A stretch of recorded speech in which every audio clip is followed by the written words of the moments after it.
NTA, you can't beat the reach.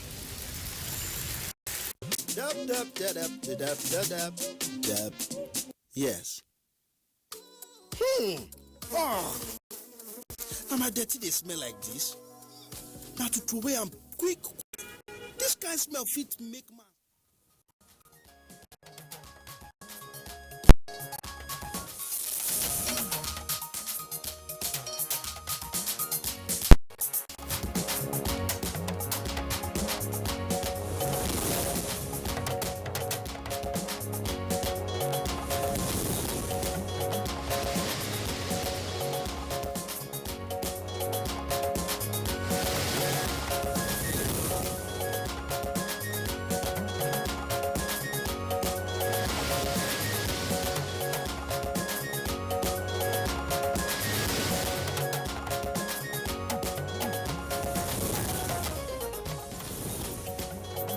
President Buhari constitutes 8-member Economic Advisory Council.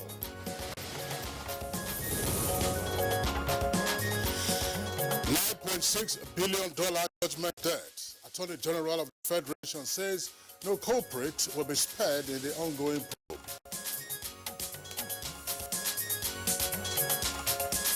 Nigeria's permanent representative to the United Nations, Professor Tijani Mohammed Bande, takes over as 74th President of UNGA. And on Good Morning Nigeria today, we shall focus on the Transportation Ministry as part of our agenda-setting topics. Transportation is one of the key ministries the Buhari administration is using in the diversification of the nation's economy. Kingsley. That's right. Now, this has been realized through the provision of expanded infrastructure that will reposition the sector, generating employment in the process and also facilitating, ultimately, the movement of goods and people from one destination to the other. Exactly, Kingsley. You know, the sector in the last 4 years has witnessed great improvement, particularly in the rail development, port and water transportation. Well, of course, you'll recall the Abuja-Kaduna route in terms of rail transportation, which is now operational. Now, there's also the Takbe-Ajaokuta-Warri route, as well as Lagos-Abeokuta and the ongoing Lagos-Ibadan project, which is nearing completion. And as Nigerians enjoy the train services, especially on Abuja-Kaduna route, the major challenge now is the issue of congestion arising from the limited number of coaches. Well, the federal government already has placed order for more coaches to augment the existing ones. But one question to ask is, where do we expect the new coaches to arrive and therefore be injected into the system? And how far with the proposal to connect the Federation for the 36 state capital by rail? And what is going to happen to the 6 bills in the National Assembly on the transport sector? When is the Transport University taking off? And what should people expect from the next level in the transport sector in the next 4 years? These are some of the questions we intend to seek answers from our guests as we discuss the agenda for the Transportation Ministry. Thanks for joining us on the program. I am Jumma Yusuf. All right, Jubai, some of those bills you refer to with regard to what's still before the National Assembly relate to unbundling, as it were, the rail sector on the one hand and several other aspects of transportation that will enable several other key players to participate rather than leaving it alone to the federal government. Good morning and welcome to Good Morning Nigeria. I'm Kingsley Osadolo. I join my colleague in welcoming you to the program, broadcast live as always from our Abuja headquarters studios, Nigeria's nation's capital. In the course of the program, we have typical complimentary segments, and these include newspaper review, business, and others. In the meantime, let's begin with the highlights of the morning news, and here's our colleague, Nolin Ebel-Ame. Good morning, Nolin. Good morning, Kingsley and Jumai. Good morning, Nigerians. Here is the early morning news. President Muhammadu Buhari has constituted an Economic Advisory Council chaired by Professor Doyin Salami, while Dr. Mohammed Sagagi is to serve as Vice Chairman. Other members are Professor Ode Ojou, Dr. Shehu Khaya, Dr. Iyabo Masha, Professor Chikuma Soludo, Mr. Bismarck Riwane, and Dr. Mohammed Adaya Salisu is to serve as secretary to the council. A statement by the presidential advisor on media and publicity, Femi Adesina, indicates that the advisory council will replace the current economic management team and will be reporting directly to the president. The council will advise the president on economic policy matters, including fiscal analysis, economic growth, and a range of internal and global economic issues, working with the relevant cabinet members and heads of monetary and fiscal agencies. The council will have monthly technical sessions as well as scheduled quarterly meetings with the president. The Attorney General of the Federation and Minister of Justice, Abubakar Malami, SAN, says none of the people involved in the conspiracy surrounding the $9.6 billion judgment debt against Nigeria will be spared in the ongoing probe. He also said the investigation will be extended beyond the shores of the country, indicating collaboration with some security agencies abroad. The minister at a media parley in Abuja is optimistic that the ongoing investigation will establish proof of fraud behind the award of the contract and other underhand deals. Management experts are deliberating on ways to move the nation forward under the theme, Managing the Challenge of Democracy. Vice President Yemi Osinbajo, who declared open the annual conference, tasked them to come up with new strategies that will support efforts of government in addressing management failure in all sectors of the economy. I would say that the central question, especially in the public sector today, is not the lack of talent or well-researched policies, but the weakness in getting things done or implementation. Doing things as opposed to talking about doing them. Implementation is possibly the central management challenge today, and it is, in my respectful view, at the heart of the challenges of managing our democracy. So in every real sense, our problem is a management one. The president of South Africa, Cyril Ramaphosa, has formally apologized to Nigeria over the xenophobic attacks against its citizens in South Africa. The apology was tendered to President Muhammadu Buhari by a special envoy of South African leader Jeff Adibi in Abuja.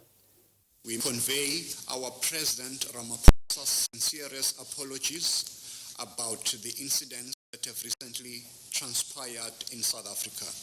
Those incidents do not represent what we stand for as a constitutional democracy in South Africa, and the President has apologized for these incidents, and he has also instructed law enforcement agencies to leave no stone unturned, that all those involved must be brought to book.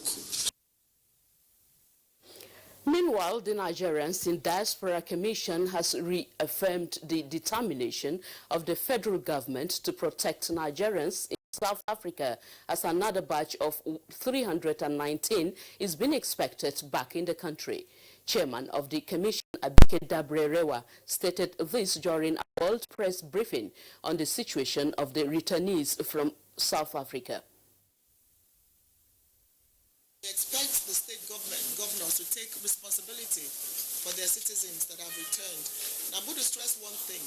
Those who returned are not criminals. In fact, they are very hard-working Nigerians. Very hard-working. They've lost everything they ever worked for in South Africa. So their only crime is being black and being Nigerian. Nigeria's permanent representative to the United Nations, Professor Tijani Muhammad Bande, has taken over as the 74th President of the United Nations General Assembly, setting key priorities for ushering in a better future for member nations. The closing plenary meeting of the 73rd session of the General Assembly held yesterday. Professor Bande, in an interview with UNTV, shared his ideas on how to achieve his agenda and how countries can unite to address pressing issues facing the world.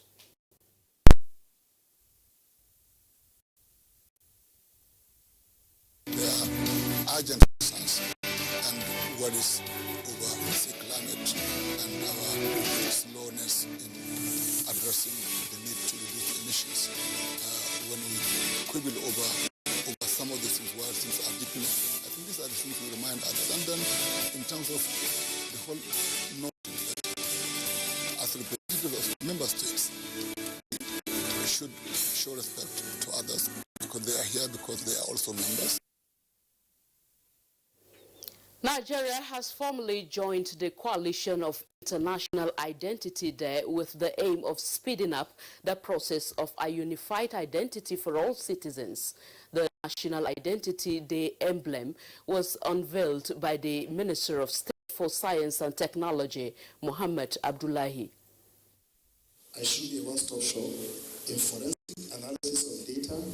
I should interface with National Biotechnology Agency to develop DNA replication and encoding laboratories to support security agencies in the detection, arrest, and prosecution of criminals. Our plan is that in the next 3 to 5 years, everyone must have gotten their identity. So this day we are going to commemorate it to remind people that identity is very, very important. The Nigeria Hydrological Services Agency is predicting continued flooding following heavy rainfall and rise in the water level of rivers Benue and Niger. The agency is advising individuals and governments of the affected states to brace up for the impact and take precautionary measures to mitigate the flooding. Individuals should take precautions not to do that to cause blockage of our drainage system. Don't do within the floodplains. The government should be able to have the strong political will to even pull down structures like it was doing here in Abuja. That's the news for now. Good Morning Nigeria continues with Jumai and Kinsley after this break. Thank you for watching. I am Nolin Ebiame. Have you heard of African Documentary Festival Foundation? No. Oh, come on. Well, let me tell you, diversity of thought and culture and religion and ideas can be the strength of a nation. As we speak, African Documentary Festival Foundation is calling for a 3 to 5 minutes documentary challenge to commemorate the 59th Nigerian Independence Day. Theme: Our Strength in Diversity, retelling the Nigerian story, a partnership for peaceful coexistence and economic growth. Make sure you submit your entries at www.afidff.org on or before 20th September 2019. Note, screening and award of prizes on both Universal Health Coverage and Unity Project will be carried out on the same day, 26th September 2019. Venue: National Center for Women Development, Banquet Hall, Central Business District, Abuja. Time: 10 a.m. prompt. Supported by the Nigerian Television Authority.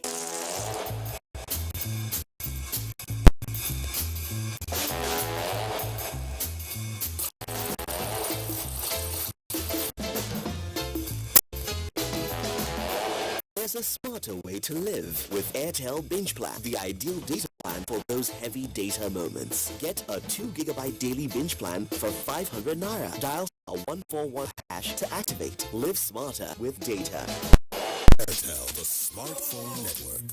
This is to notify candidates who applied for Ahmadu Bello University and NTA TV College degree program in mass communication for 2019-2020 academic session that post-UTME screening exercise has been scheduled to take place on Saturday, 21st September 2019. Venue: NTA TV College premises.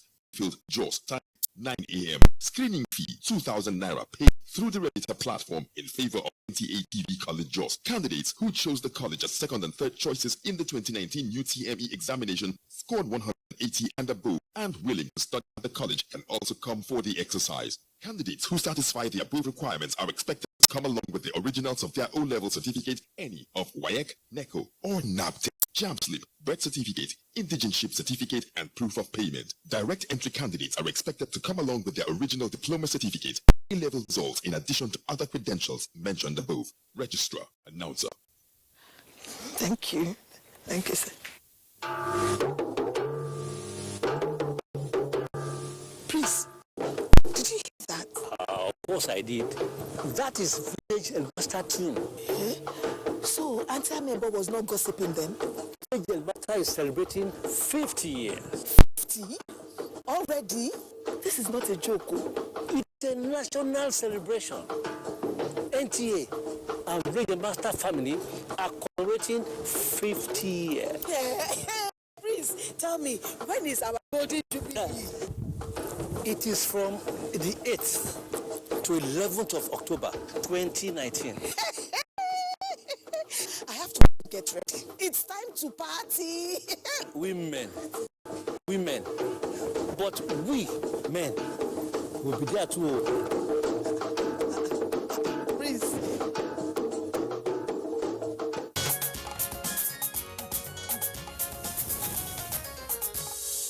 Thanks for rejoining us. Now, federal government says Nigeria will not sell out her interest to extortionists. Plus, investors open the week negative as all share index depreciates by minus 0.74%. The federal government says Nigeria must have stable macroeconomic conditions and business climate that will keep transactions costs low to encourage savings, investments, and more job creation. Minister of Finance, Budget and National Planning Zainab Ahmed disclosed this ahead of the 25th Nigerian Economic Summit, saying this year's edition will be setting a new agenda for Nigeria to key into the fourth industrial revolution. Achieving this will in no small measure build a competitive private sector economy that will guarantee the needed economic prosperity of Nigerians. A competitive private sector-led economy can achieve a rising standard of living and economic prosperity for more than 400 million Nigerians by the year 2050. The minister also inaugurated the board of directors of the Family Homes Fund, a federal government initiative to bridge the housing deficit. She informed them the federal government expects a financially sustainable fund and expects them to raise significant third-party capital after initial capital commitment from government. Meanwhile, OPEC Secretary General Mohammed Barkindo has expressed satisfaction that the situation at Aramco has been brought under control by the Saudi authorities. Barkindo and IEA Chief Fate Bureau Monday affirmed that security of oil supply remains top priority of oil-producing countries. Both chiefs agreed to continue to monitor the oil market's developments and keep regular contact in the next couple of days. OPEC sources says no need for extraordinary meeting for OPEC Plus producers now. And in the meantime, President Muhammadu Buhari says Nigeria stands in solidarity with the Kingdom of Saudi Arabia following the drone attacks on Saudi refinery plants. A statement by the Senior Special Assistant on Media and Publicity to the President, Garba Shehu, condemns the attack on Saudi oil refineries, saying it represents economic warfare.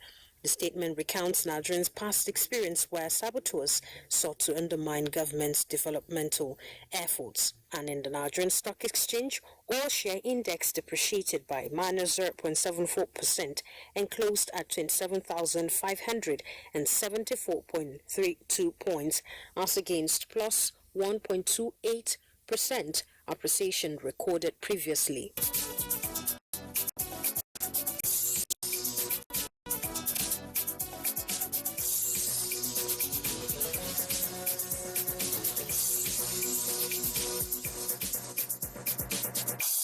With business news, Comfort, Adu. Thank you very much, Comfort, for the business package. Up next for us on the program is a review of the papers we have today.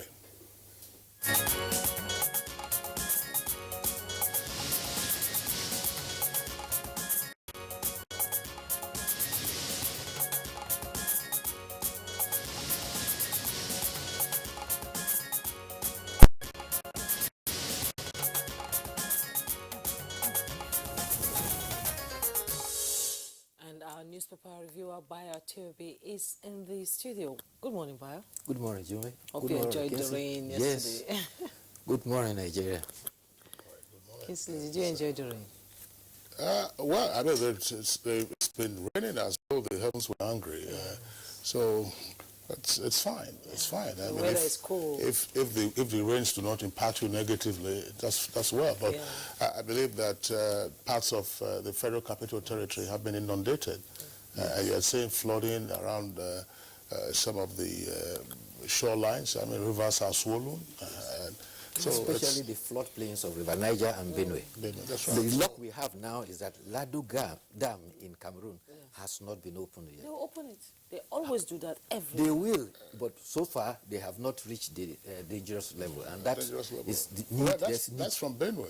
River Niger is coming. I mean, Engineer Clement Nze, who is the Director General of the Hydrological Services Agency, had indicated that September, was going to witness a great deal of rainfall, and what he referred to then as river flooding, because what we saw before was urban flooding as a result of poor maintenance of drainage systems, and that the waters were coming from River Niger and River Benue. So that's what we are seeing, and then more rainfall and all of that. So we do hope they will take precautions. We're going to see a very wet September. Yes.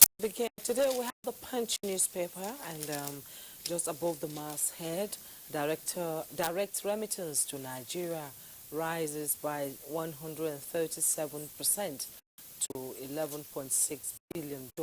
Find that on page 25. Salami Soludo Pano replaces Oshibajo economic team. That's on page 26. Chad, Niger herdsmen to benefit from federal government's livestock scheme. You find that on page 42. Rivers Niger, Benue's rise heightens flood alarm. That's on page 43. And just beside the masthead of the Punch newspaper, Buhari's aide, additional, threatens Punch State House reporter. You find that on page 19. FG, Labour tax on minimum wage fail again. You find that on page 12. And the bold headlines here. Doctors, exodus now more alarming, says NMA. You find that on page 2. With riders, 60 doctors dump Lagos hospitals every 6 months. 700 doctors leave Nigeria annually, says its first vice president. All my mates have left Nigeria, United States-based doctor. And the picture story there, South African political counselor and Minister of Interior, Special Advisor to South African President, South African Envoy, President Muhammadu Buhari, Minister of Foreign Affairs, Chief of Staff, Acting High Commissioner of South Africa to Nigeria, Nigerian High Commissioner to South Africa during the visit of the South African Special Envoy to the President in Abuja. And South Africa apologizes for xenophobic attacks. Envoy meets Buhari. Find that on page 42. At the bottom plate of the Punch newspaper, insecurity forces Katsina election tribunal's relocation to Abuja. That's on page 18. Kidnapping, theft rises as IP says FCT safe. Policemen, 6 others die in Lagos. Oshun, Rivers crashes. Page 4, 5, and 13. NECO withholds 30,000 Niger candidates' results over deaths. You find that on page 9. Yes. All right, let's take a few headlines from the Blueprint newspaper, and then we'll bring in Bayer to discuss the stories. Blueprint, beside the nameplate, you have an earpiece there. NNPC and China negotiate $2.5 billion gas pipeline deal. It's a new gas pipeline deal, not the one involving P and ID that we saw some years ago. NNPC and China negotiate $2.5 billion gas pipeline deal. Details of that story can be found on page 34. Stock market loses 99 billion naira, again on page 34 in greater detail. And the nameplate of Blueprint agency alerts on increased flooding in 13 states, precisely what we're discussing a while ago. The story continues on page 6.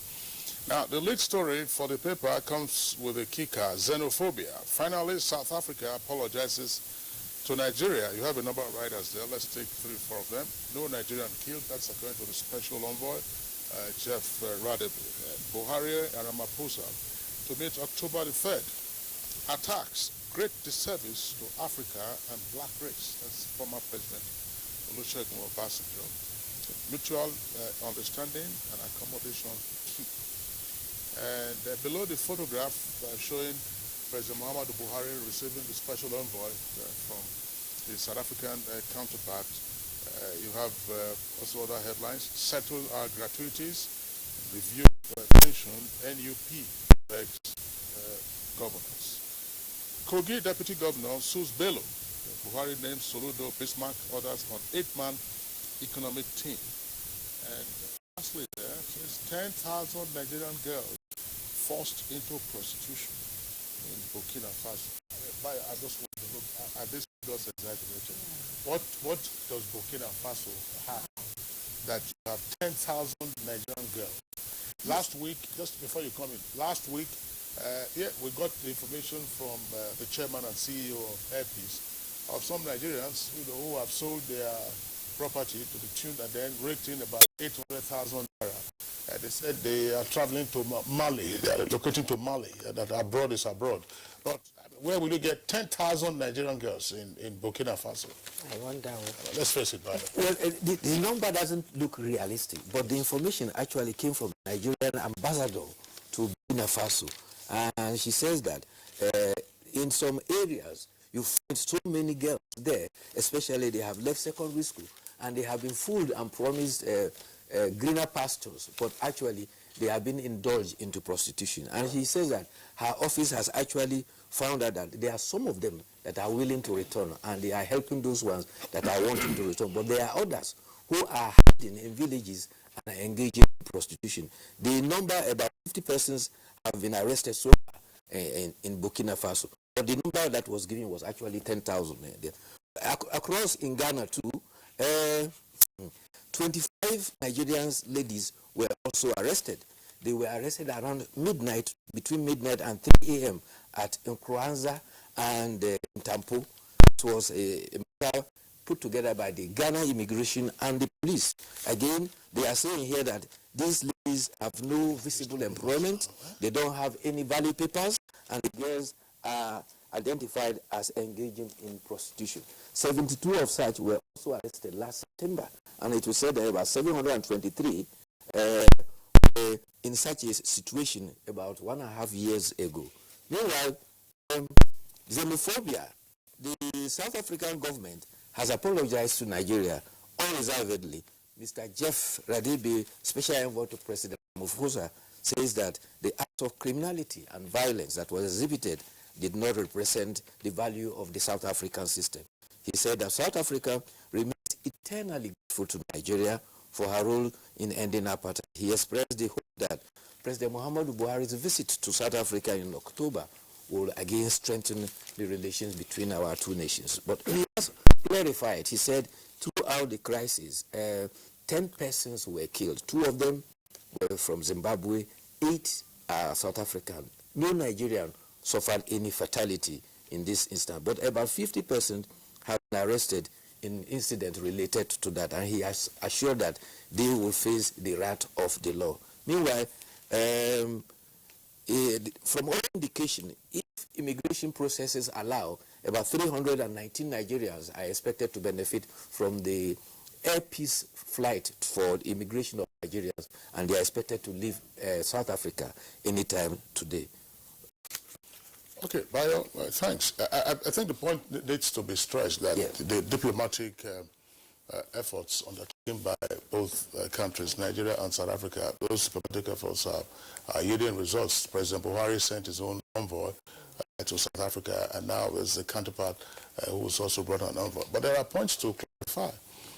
The fact that there are or were no reports of Nigerians killed in this latest round of xenophobia does not mean that Nigerians had not been killed in the past during various murderous xenophobic attacks. And also, aside from xenophobic attacks, law enforcement agents in South Africa have taken on Nigerians and bullied, battered, and sometimes killed some of those Nigerians in the past. Yes, indeed, in the last 3 years, about 130 Nigerians are said to have fallen victim, brutally murdered. But currently, 20 South African policemen are to stand trial for their involvement in such instances. And another 5, I think, were also recently arrested. So, like the Special Envoy indicated, all those are facing processes of criminal trial. And the president also used the opportunity to say that Nigeria will not allow this development spoil the relationship between Nigeria and South Africa. The president is going, and even the issues of compensation that were raised, it was said that when the president gets to South Africa in October, a lot of this will be said. And then the South African-Nigerian community relations, and the impetus is to ensure that at least such sad incidents do not occur. See, if you don't kill them physically, when you take everything they've worked for, that person is dead. Yes, literally so. And just as well that former President Olusegun Obasanjo has also weighed in, but this is not a time for African statesmen to sit on the fence. Yes. It is quite clear that what has been happening in South Africa with regard to xenophobic attacks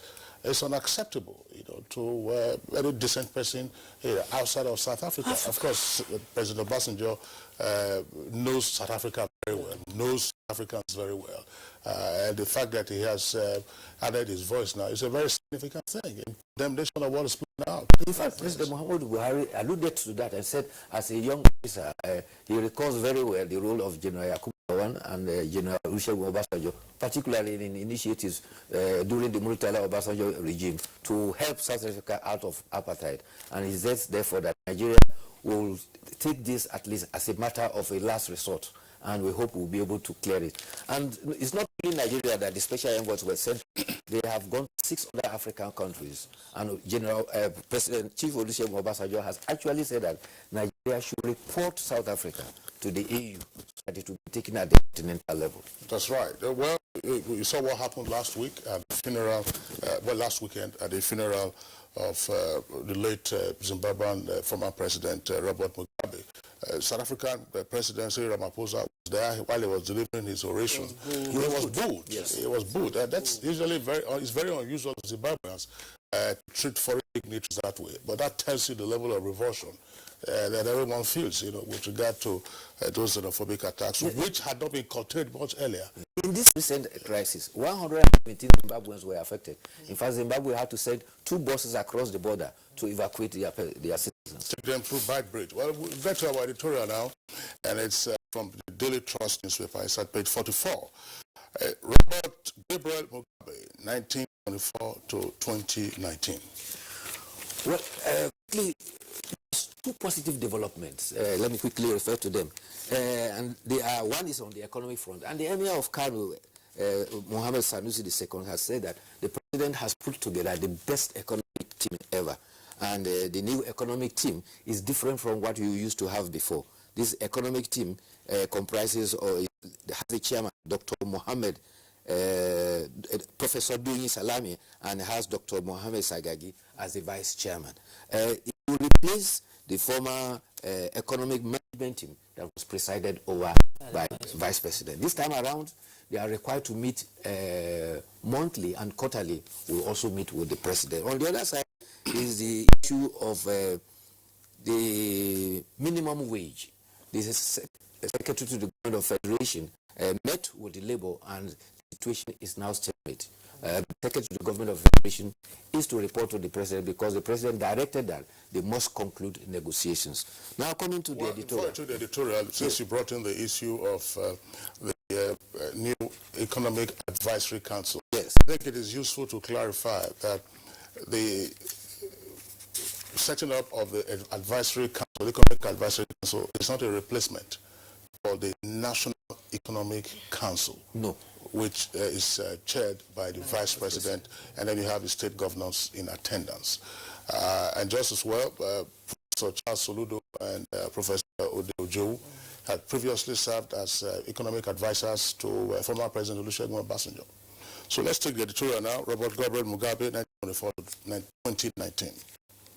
Well, Robert Gabriel Mugabe died on September 6th, and he was buried last weekend in Harare. The editorial is happening on his contribution to the Africa. His nation, Zimbabwe, has accorded him a status of a hero, but it cannot be taken away from him. He is recognized as an African hero. In the era of his rule for over 3 decades, he rose from what was a hero status almost to a situation that was despised. And it was because he harped seriously on the interests of his nations. Unfortunately, when they had the Sandhurst agreement, the Lancaster House agreement, Robert Mugabe was prevailed upon to delay the land reform. Eventually, his people in South Africa became impatient with him. And as in a knee-jerk reaction, he reacted and he was very hard on the white minority. And this ostracized him from the West. And it affected the economy of Zimbabwe so massively. And at the end of the day, because of the tendency for him to continue to remain in office, in spite of the challenges of his age, he became almost a kind of despised leader. But however, at the end of the day, Zimbabweans are grateful to Robert Mugabe, who led the Zimbabwe Patriotic Front to wage war. And he, in fact, was imprisoned. And he waged war and led his compatriots, Ndabanigi Sitoli and Joshua Nkomo, to lead the Patriotic Front to liberate Zimbabwe from the minority regime that was led by Ian Smith. He's an African hero that has gone home. Well, so don't speak of the dead, but that's no reason why there can be no proper evaluation of a leader or a hero who's gone from hero almost to zero. Robert Mugabe transformed from being a hero of the liberation struggle to becoming a despot. And that's why it became inevitable for him to be ousted 2 years ago by his comrades. Well, two things that hurt Mugabe the most, and that's just as well that it happened that way. One, Mugabe never succeeded in converting Zimbabwe into a one-party state, which was his desire all along. He never succeeded. And secondly, Mugabe wanted to be a life president and die in office, but unfortunately, his comrades rose and they kicked him out. But there's some other point that Nigerians should also be aware of with regard to what played out in Zimbabwe. Nigeria contributed significantly to the independence struggle in Zimbabwe. But this is what played out. On account of the relationship between Joshua Nkomo and the Nigerian government, and later on ZANU-PF, what we had before was PF ZAPU, which was ZANU and ZAPU and ZANU. Of all those who made significant contributions to Zimbabwe's liberation, I doubt if today you have any major street or any street corner named after a Nigerian. In Zimbabwe? In Harare, which is the capital.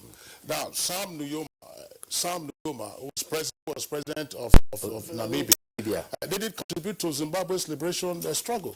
And yet, Second Street has been named after him. Samora Machel Avenue, it's one major one. Julius Nyerere has a street named after him. Kenneth Kaunda has a street named after him. It was part of Mugabe's unending malice, towards Nigeria, that he never named that. I think it's a point that Nigerians must never forget.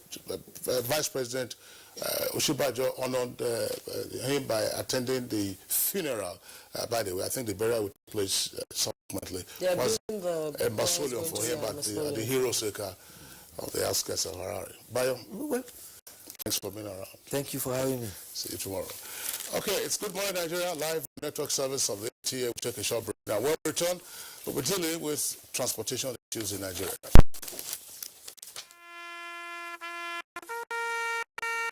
are there at the crack of dawn. They are there busy preparing while we rise for our day. They are there silently, guarding, waiting, listening, and watching. They are there ready in the sky above and the water below, in the blistering heat of the day, in the dead of night, willing, indefatigable, determined in the defense of the sovereignty of our country. They are our first line of defense and our last. They who have paid the ultimate price in defending us. They are fathers and uncles. They are mothers and sisters and girlfriends and boyfriends. They are brothers and cousins and best friends and neighbors. They are classmates, colleagues, and citizens of this nation. They are our defenders and deserve our respect, our prayers, our thoughts. Nigeria, please support our armed forces. To the outer framers, the hat tippers, the fringe growers, you don't need to hide anymore. Try Dettol Even Tone. It cleans and helps to reduce the appearance of blemishes caused by oil, dirt and germs, giving your skin a healthy feel for an even better you. Introducing the new Dettol Even Tone Pink Glow. Healthy skin feel for an even better you. It is here again.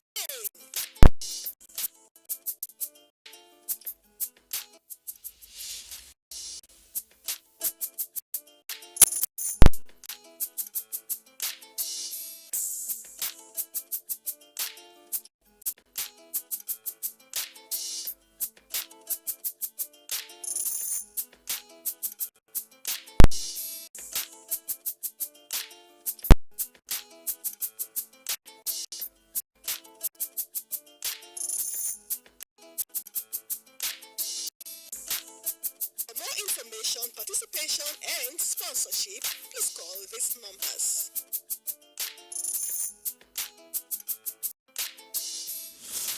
NTAE TV, promoting learning.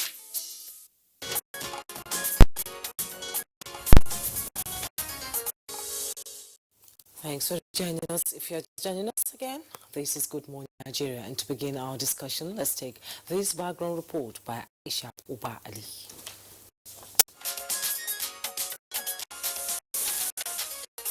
Nigeria's transport sector has been quite busy in the past 4 years with several changes in policy, programs and implementation, a scenario which experts agree deserves a pass mark.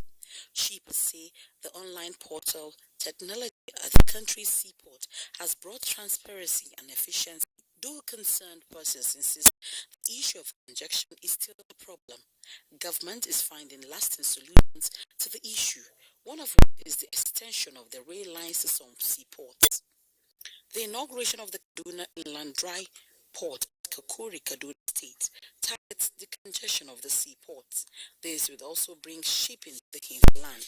It is an agreed fact that the railway sector in the country has witnessed fast growth. For instance, the Abuja Light Rail has revolutionized traveling in the city center. The Abuja-Kaduna Standard Gauge, first of its kind in Nigeria, is now the preferred mode of transport between the Kaduna and Abuja axis. For more than 30 years, the Itakpe-Ajokuta-Warri line was abandoned. Work has resumed on the project with plans to extend the line to Abuja. The inauguration of the Lagos-Ibadan Standard Gauge Rail line is also expected soon. As Nigerians enjoy the development, they are still curious over what to expect from this sector in the next 4 years under President Buhari's administration. They want to know the plan for the proposed Ibadan-Kano Railway project. Some of the issues include the visibility of linking Itakpe-Ajokuta-Warri line to Abuja. What plans are in place for the coastal line in the maritime subsector, and what is the plan for the single window project? What is the government's plan for security on the waterways, as well as plans to complete and inaugurate the country's 5 inland dry port? These are the issues guests on Good Morning Nigeria will throw light on today.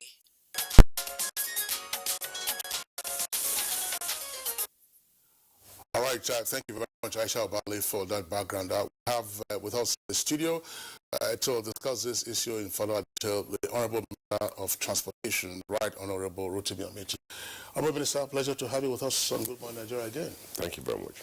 Okay, now we will take the Honorable Minister for a while before we bring in the other guests who will be joining in the conversation. But let's quickly introduce them while they remain in the background. One of our regulars, Mani Chubojo, who is a transportation expert and also a lawyer. Mani, pleasure to have you again on Good Morning Nigeria. Thank you very much, Kinsley. Good morning, Nigeria. All right, and here will all be joining us from our Kaduna Network Studios, Dr. Bayero Saleh Farah. He is the Acting Director General and Acting CEO as well of the Nigerian Institute of Transport Technology. You can see him on the right side of your screen, and in the middle, joining us via Skype from the United Kingdom is Ibrahim Jibril. Ibrahim Jibril is the National President, Chartered Institute of Logistics and Transport. Gentlemen, We are delighted to have you on Good Morning Nigeria today. And as I said, we will pause you in the meantime and go over to the Honorable Minister to provide responses on some of the issues that we'll raise, and then, of course, get your contribution in the conversation. Do you mind? Yes. We'll begin with the Honorable Minister.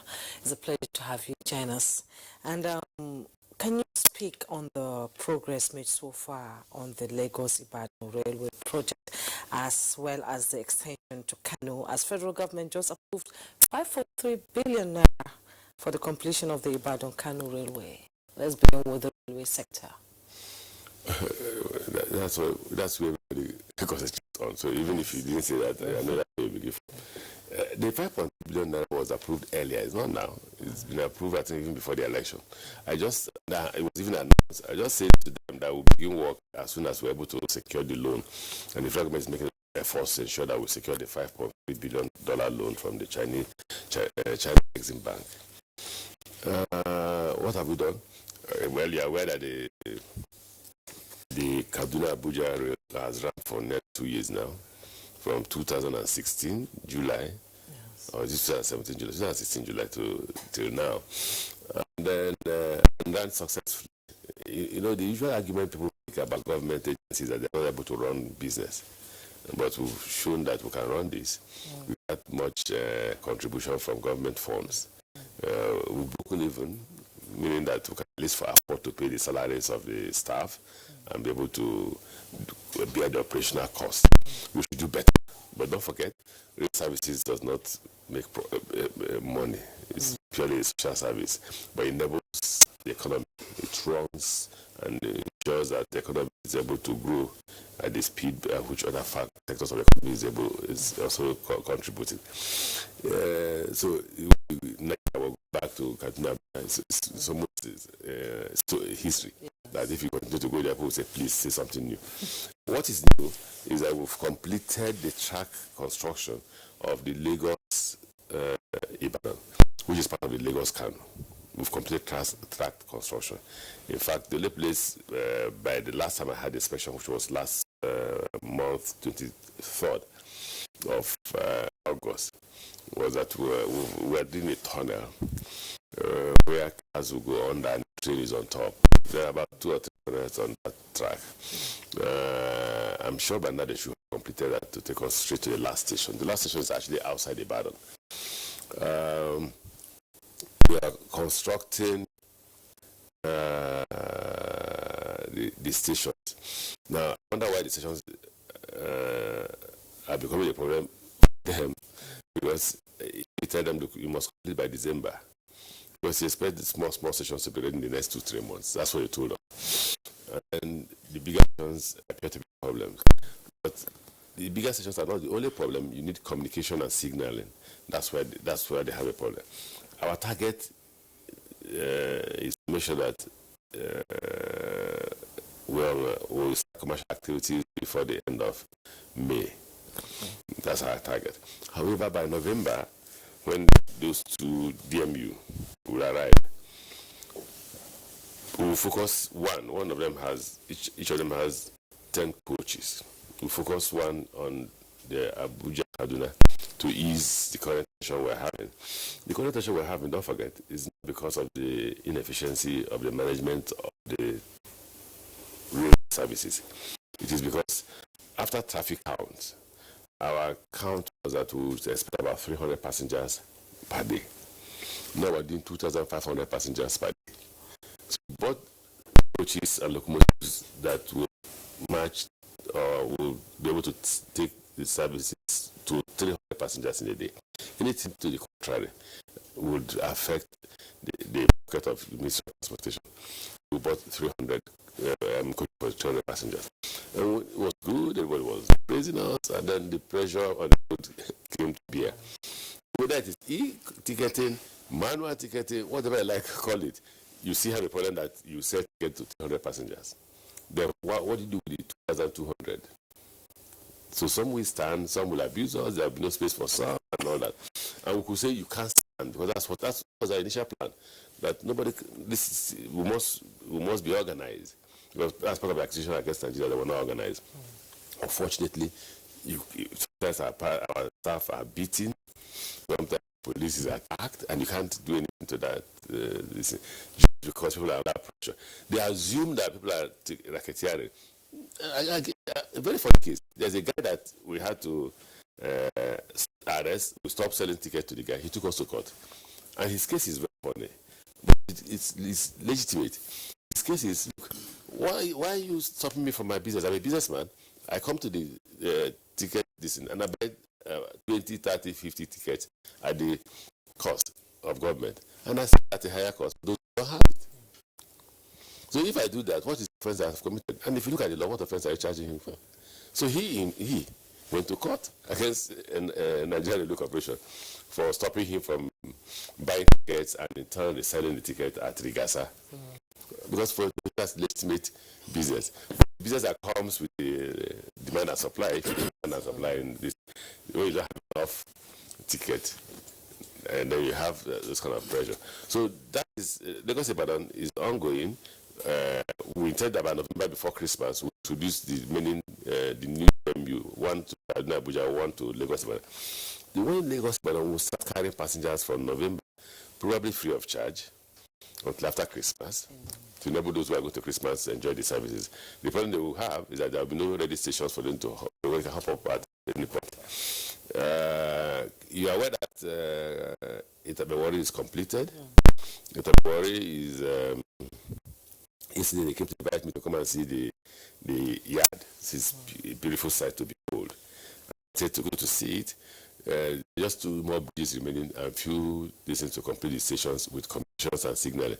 But since it's just one locomotive that you use, I don't see why we can't continue to run the services. We had stopped to enable us complete all the distance.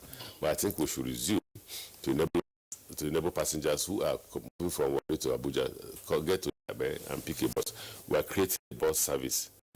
We are creating a path for businessmen to introduce bus service from there to Lokoja and from there to Abuja, pending when the contract for the Abuja Itabe passing through Baru will commence and be completed. I think that's what we've done so far. However, we tend to, once we get the loan, we'll start construction from 2 sides. We'll start from Kano to Kaduna and from Ibadan to Ilorin. Okay, we are still on the rail issue, and in particular Abuja Kaduna rail service. I recall we had you on Good Morning Nigeria some months ago at the peak of the pressure on the train services on that axis, and you said part of the suggestion you were working on was to see whether you could get the coaches that you had on the Itakbe Ajaokuta axis to service the Abuja-Kaduna railroad. What happened to that proposal? We did. We sent one, but now I've told them to even shut down Itabe, just to enable us feed Kaduna Abuja. But even if you do that, you'll be taking away about 80. We're taking away about nearly 200 passengers. Okay, so you will now be left with 1,900 passengers that you can't cater for. But you're expecting new coaches, as you said, yes, near the end of the year. By November, we should have 2 DMUs. We introduced 10. I hope the 10 can reduce the pressure. But even if it doesn't reduce the pressure, between December and January, we should have more coaches. But I tell you, it's not economically viable for NRC. Because for now, it's temporary in the sense that it's just put security pressure. The moment the security pressure is resolved, you go back to 300 to 400 passengers a day. So what happens with the excess capacity that you have built? Waste of money. Well, I'm sure the transport economics will work that out. I mean, the route has become very popular.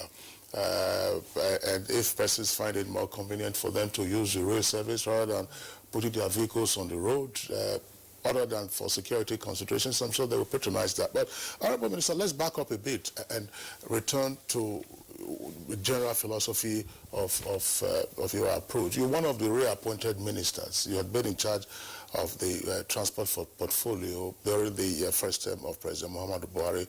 Same portfolio has been reassigned to you. is it a continuity, or you are tweaking what you started out with in 2015 with regard to the milestones that you intend to achieve, and in particular getting other drivers to be enablers of the goals of the transportation ministry? Well, the target is set for ourselves in railway. We have not changed.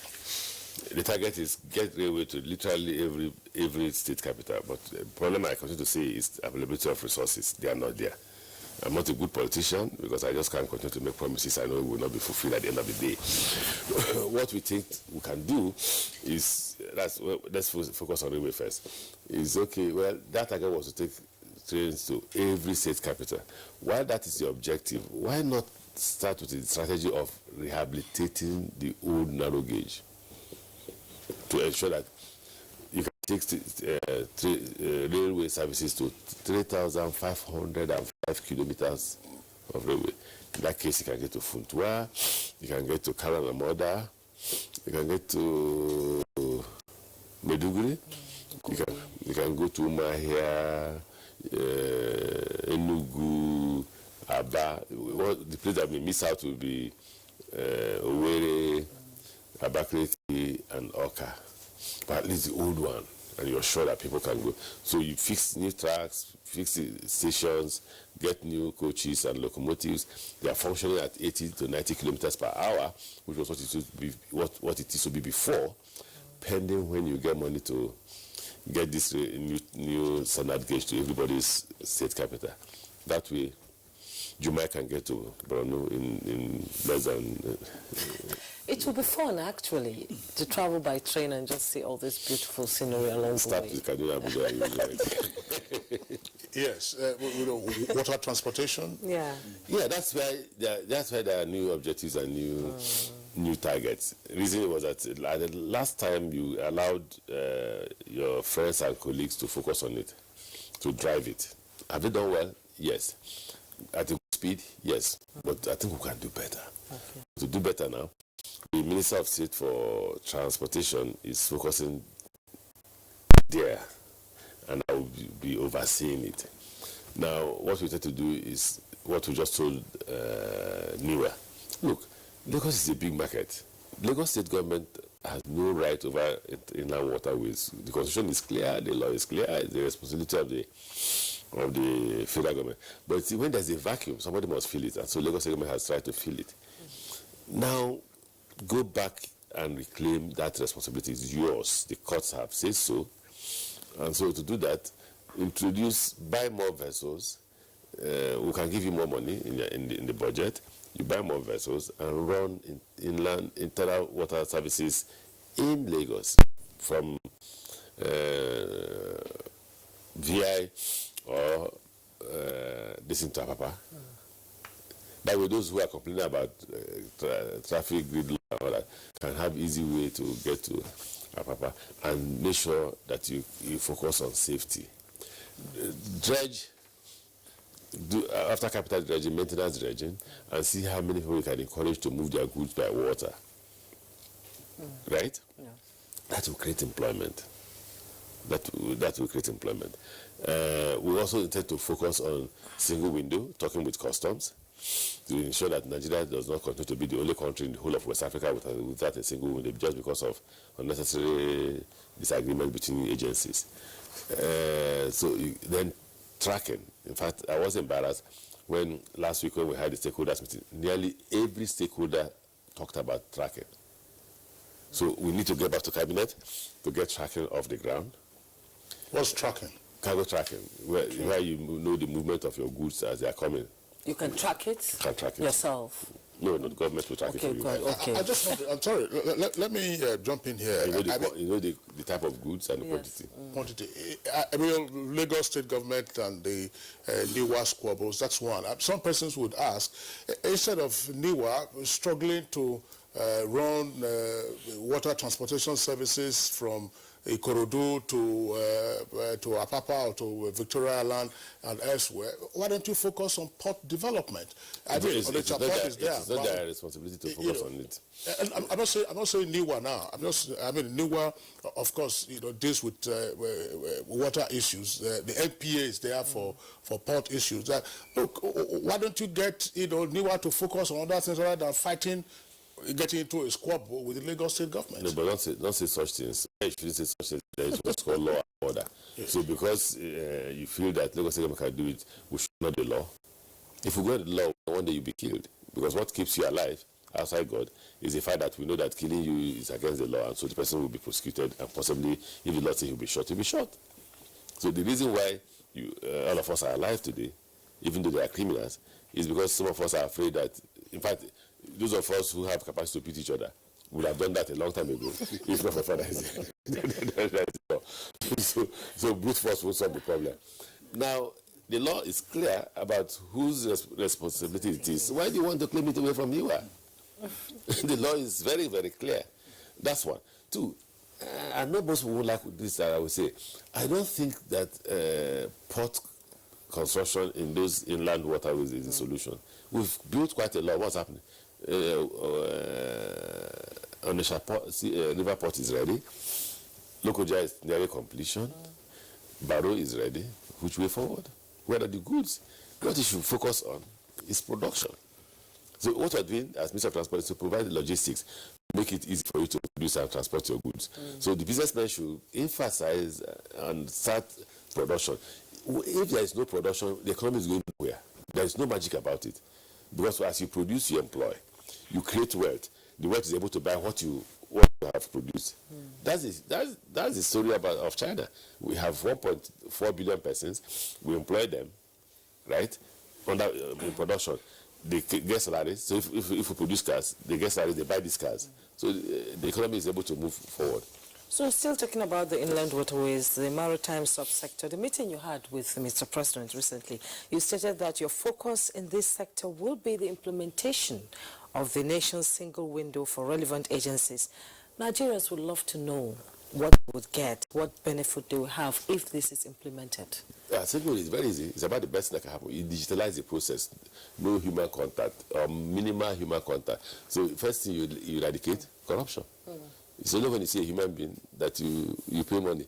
If you see your computer, you pay money to your computer, the answer is no. So you digitalize the system. That's one.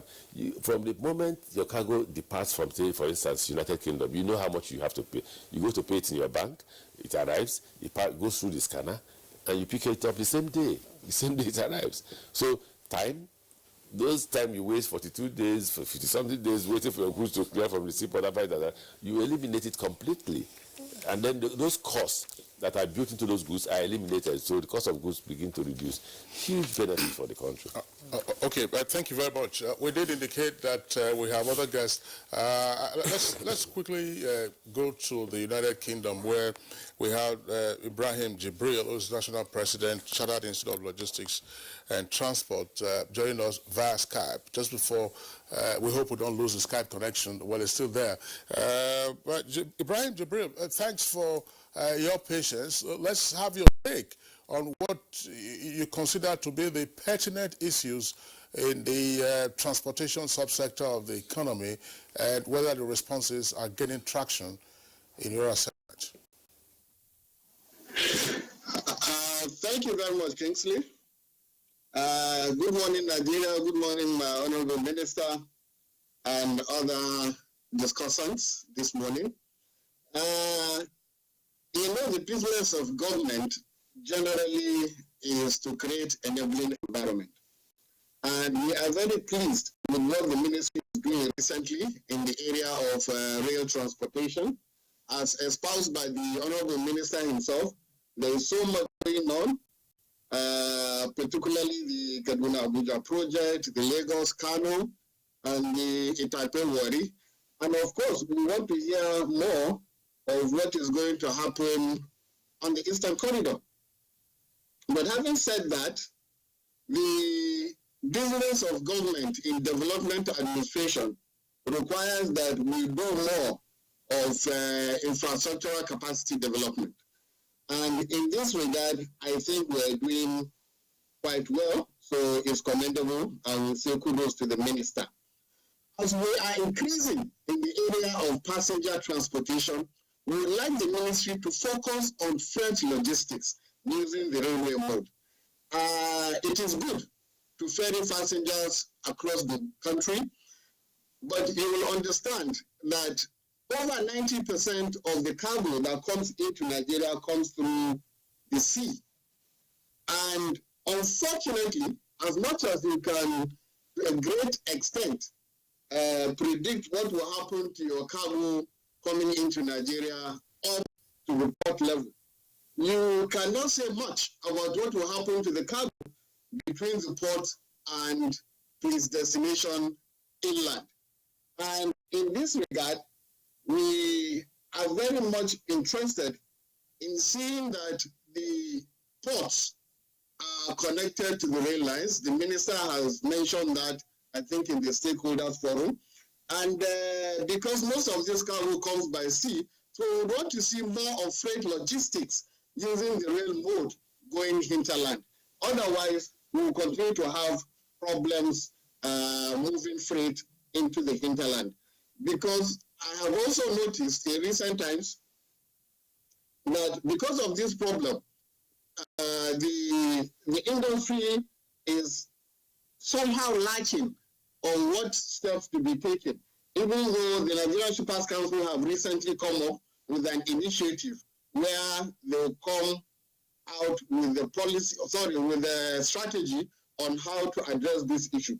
So we want to see the Honorable Minister looking in this direction also. With regards to security, I like the Minister's pronouncement on the issue of total security coverage for the maritime industry through the NIMASA Deep Blue project, and that will provide the right environment for maritime trade to flourish.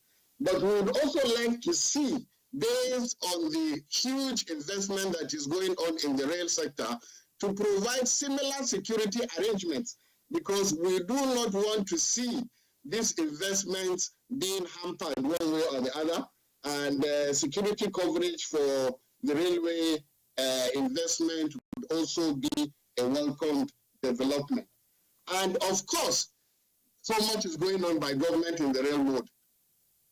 We are not seeing private sector participation so far, so we would like also the ministry to factor in private sector participation, because eventually we believe at the end of the day, there should be more of the private sector participation also in the railway mode.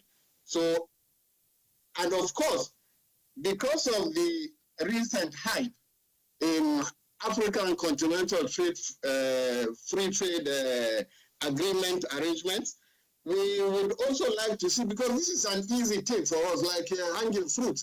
The countries that are hinterland are looking up to us, or have been looking up to us, to provide freight services from the coast to anywhere around the Chad, around the Niger Republic, and those other countries that are hinterland.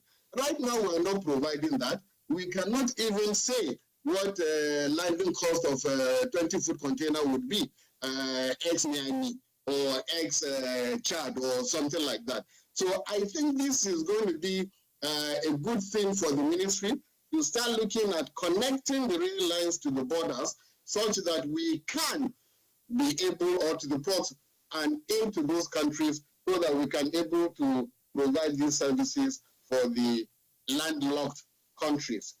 That is on the rail mode. On the maritime, I have mentioned the security arrangement that is being put in place, and I'm sure when that is concluded, we will have total coverage of security coverage for the maritime domain. And in that regard, it only means that maritime transport will continue to flourish. In the port system, I think the ministry should look at, even though minister has said he's going to concentrate on the single window. You know, the single window is automation. And of course, with automation, garbage in will be garbage out. But we must look at the multiplicity of charges as we also do the single window project, multiplicity of charges that are in our port system.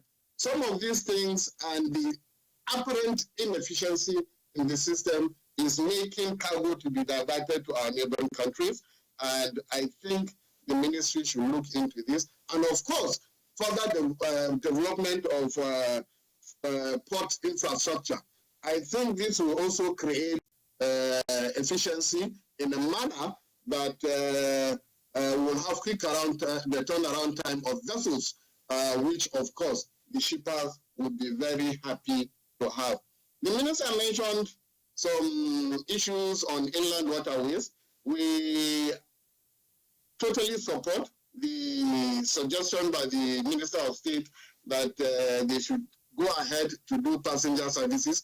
Of course, there is room for participation. Lagos State still does not have enough transportation system. The mass transit requirement is enormous, and inland waterways can go to it.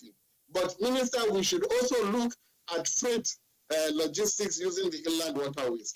If it means further dredging to allow us to do that, with what government is doing today in the area of agriculture, we need to have the inland waterways to evacuate these products from hinterland, and of course, importation also of the equipment that are required for further processing of our farm produce. Security of the inland waterways is also important. I believe we should be able to key in the inland waterways network into the Deep Blue project that NEMASA is handling right now. And I would also like the ministry to look at a possibility of reviewing the legal and regulatory frameworks that are on the ground. You see, some of these charges that are so many in the maritime industry are backed by law. And I would want to believe that every agency under the ministry would want to enforce the provisions of the law. But having a view of all these legal frameworks and regulatory frameworks will see to us harmonizing some of these charges so that we'll have the shipping community more agreeable and on the same page with government in this regard. Having said that, all that government is doing today will come to waste if we do not have the right caliber of professionals in place. Capacity building of human, of personnel must be of keen interest to the ministry.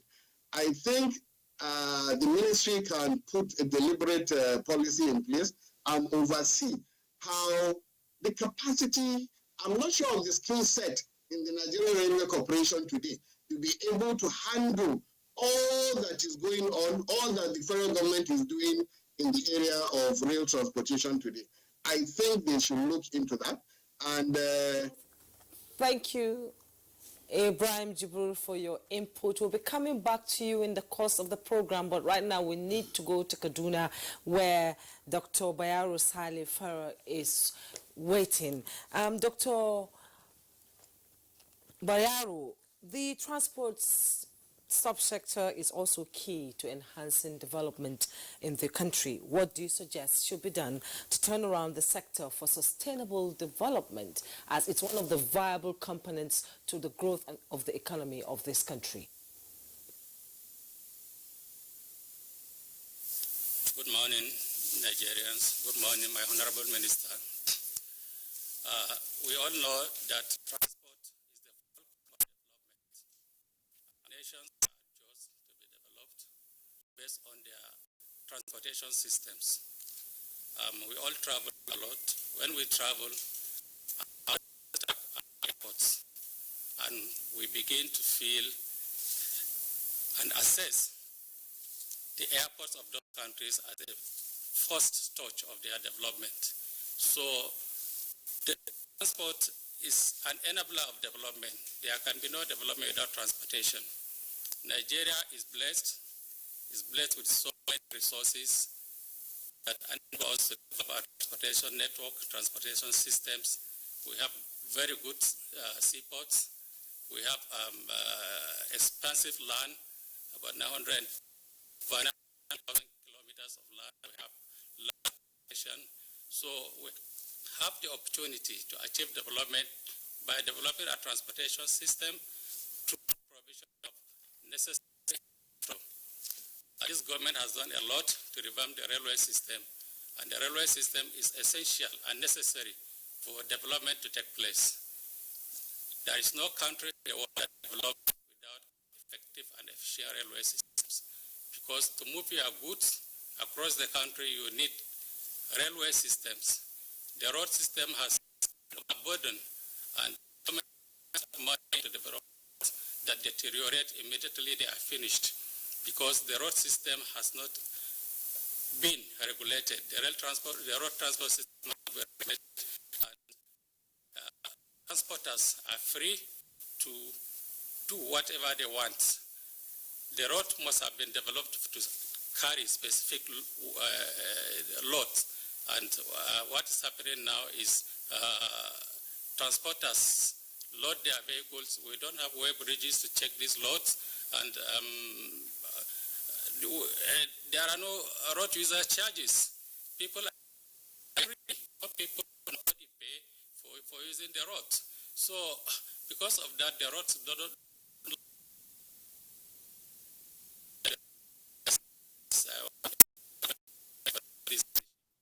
All right.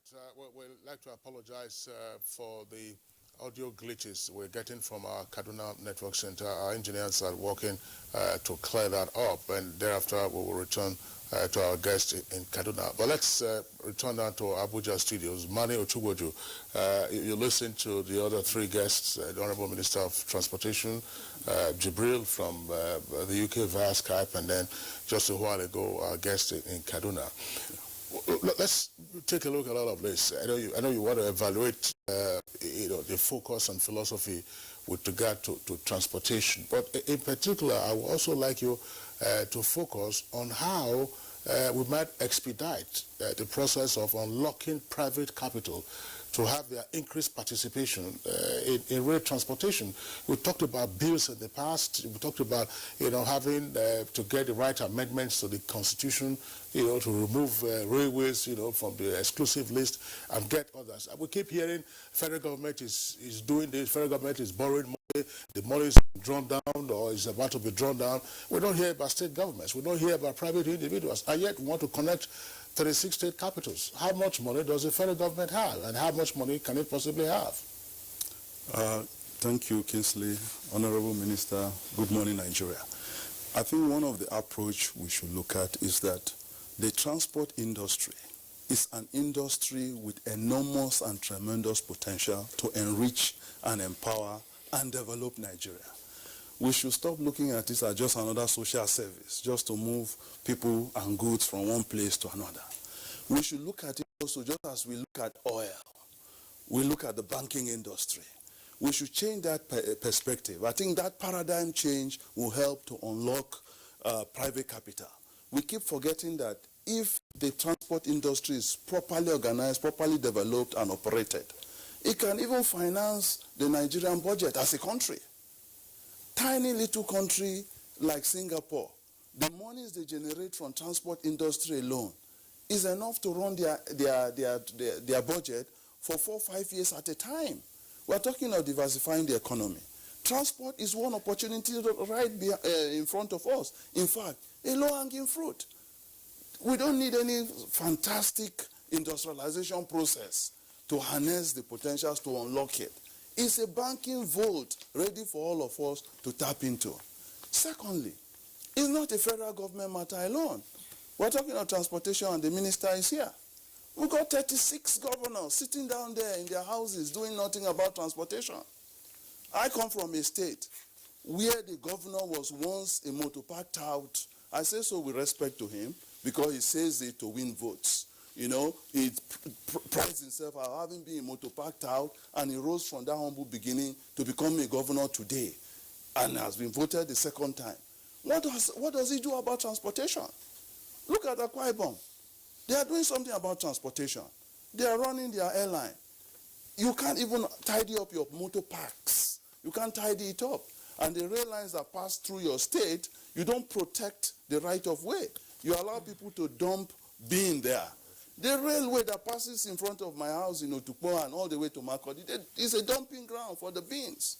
What are you doing about the state of your roads? The states should provide roads too. It's not just federal government who should provide roads. I know the Honorable Minister for Transport has a burden to bear, but then the need for intermodality of transport system requires that other cross-cutting issues like financing, which you've mentioned, and road work.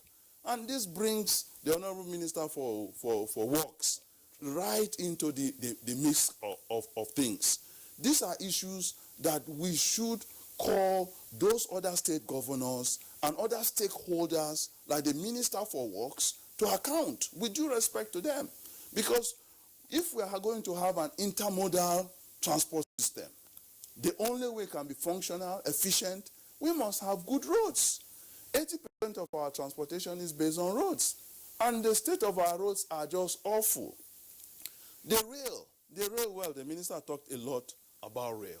I recall in my younger days, as doing my A-levels, Juma is here, I used to travel all the way from Otukpo to Maiduguri by rail. And from Maiduguri all the way to Enugu, where my dad was in the east. By rail. It's safe, it's clean, it's efficient. We had that, and today we don't have it. This attitude of concessionaires, contractors, coming from different parts of the world, and I dare say, we have the ugly face of capitalism operating in Nigeria, where these people coming here are just asset strippers. They're just vultures. They just want to strip assets and walk away. We should get rid of them. From those managing terminals in the port to those coming cap in hand, they want to concession rail, and they don't mean it. And it's gone on for years. I had a small conversation with the minister before we came in here. He knows my views on this, and I don't need to repeat it here because he's here. These people should be dealt with. Take a look at the clause dealing with termination on all those contracts. Review them, follow that termination clause, terminate all those contracts, and let's do it ourselves. We had a functional Nigerian Railway Corporation before all these foreigners are coming to knock on our doors. If for nothing else, bring it back to the standard where it is. Furthermore, let's still take a second look at waterways. I hear your point, Kingsley, about Lagos and Niwa squabbling.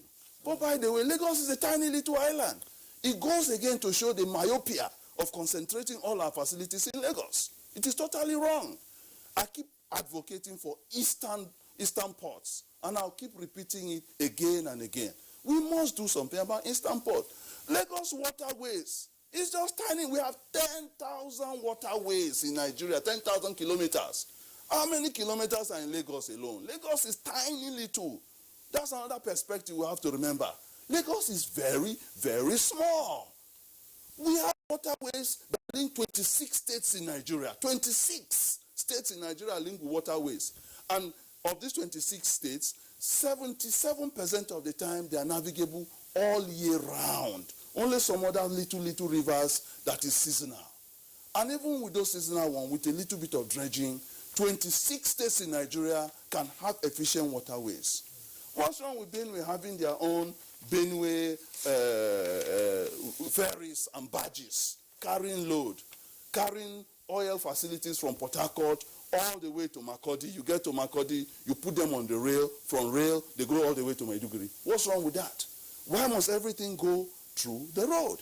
80% of our transportation system cannot rely on road. And even the road itself is broken down anyway.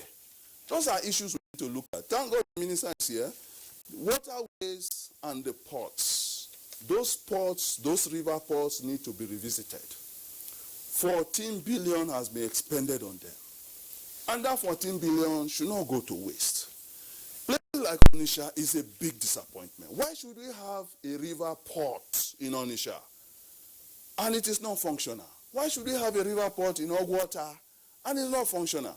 I don't want to talk of Baro and Lokoja, yes. Onitsha that 80% of our containers go to, and your river port everything is all set, prim and proper, line redundant. Those are issues that even those in Onitsha should take a look at themselves. Anytime they go to office there, even those important things, using Lagos to date, should look at themselves in the mirror and say, are we helping the country? Are we helping the balancing of the economy and the transport system?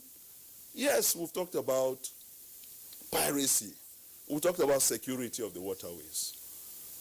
The minister agreed that the issues of piracy.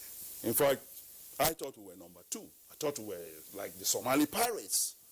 I understand that we are now number 1 for piracy in the world. And that is an ignoble title. It's an ignoble position. Yes, Deep Blue program, NIMASA programs, naval program. We've had occasion when naval officers came here, you recall. That's right, I recall that. Has it changed? It has not changed. Now, we've declared amnesty for bandits in Zamfara. We are giving them, welcoming them to the State House in Zamfara and patting them on the back, don't do banditry no more. Let's do the same for pirates in Delta, in Bayelsa, in Rivers. Turn those pirates into ship repairers. Let them start repairing ships. As we have mechanics, roadside mechanics, open a shop for them, open workshop for them, get Bank of Industries to support it, and let them start reorganizing themselves, rehabilitate themselves, and then you start learning some ship repairing. After all, some of those militants went to do ship repairing and others. If we start having services that will support shipping in Nigeria, it will generate more money and unleash the capital you're talking about in such a way that oil will be a secondary industry that we'll be looking at. Okay, well, Mani, thanks. While we are still on the water transportation, particularly the river ports, Baro, and Onitsha, and Lokoja, which is not yet completed, I would like to return to Ibrahim Jibril via Skype in the UK. Ibrahim Jibril, you talked about freight logistics, and this is one critical part of it. The minister himself did say that, the Onitsha port is there. Onitsha port has been ready for I don't know how many years now, and then we are complaining about freight logistics via land transportation. Why is Onitsha fallow, in your opinion, and what should be done with regard to Baro? The minister is saying, look, industrialize, if you are producing, then you have goods to move. But you're talking about freight. You have freight. Why are those ports not being utilized? Well, thank you, Kingsley. The river, the waterways, I'm not too sure if they are at the right draft for business water transportation to flourish. I'm not very sure of that. So I think the ministry needs to look at dredging of these waterways in order to attract meaningful platforms to ferry goods through the inland waterways. And of course, I mentioned earlier, the security arrangement that is being put in place for the maritime subsector of the economy must also be extended to the waterways. Security challenges are also some of the reasons that may deter some of these services to be provided through the inland waterways and make our ports lie fallow. But having said that, and with all respect to the Eagle of the Niger Delta, whom I know is always akin to more action and action rather than meetings. But we must, as it was mentioned earlier, transport services are under the concurrent list. And I would want to believe that if the federal government, through the Federal Ministry of Transportation, is able to carry state governments along, it will go a long way in complementing the activities or the programs of the federal government, at least for provision of transport services in the inland waterways and other modes of transportation within the country. And one of such avenues that you can always get state governments and other stakeholders committed is through the National Council on Transport.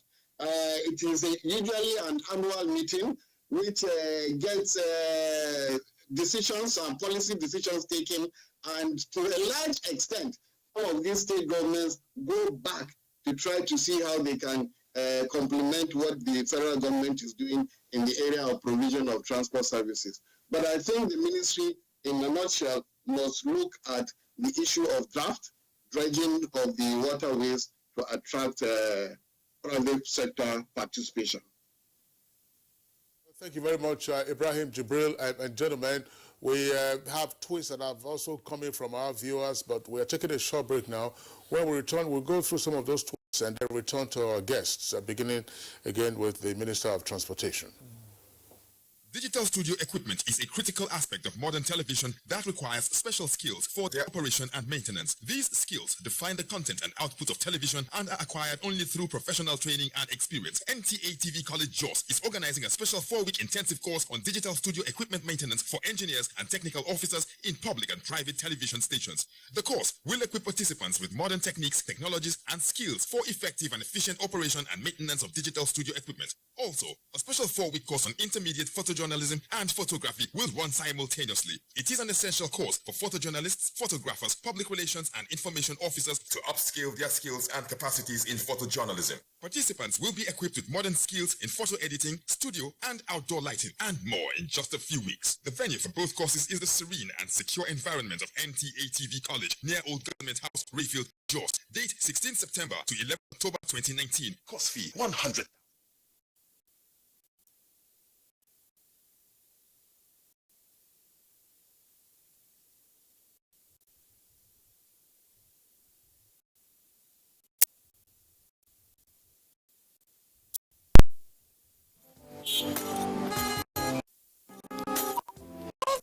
Now, the red light won't kill you. Move now.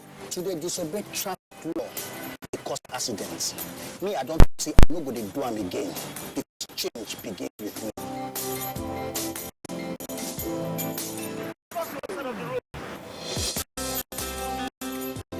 We no longer endanger my life crossing the express. Instead, I will use the bridge. Because change begins with me. Oga driver, stop this bus now, won't come down.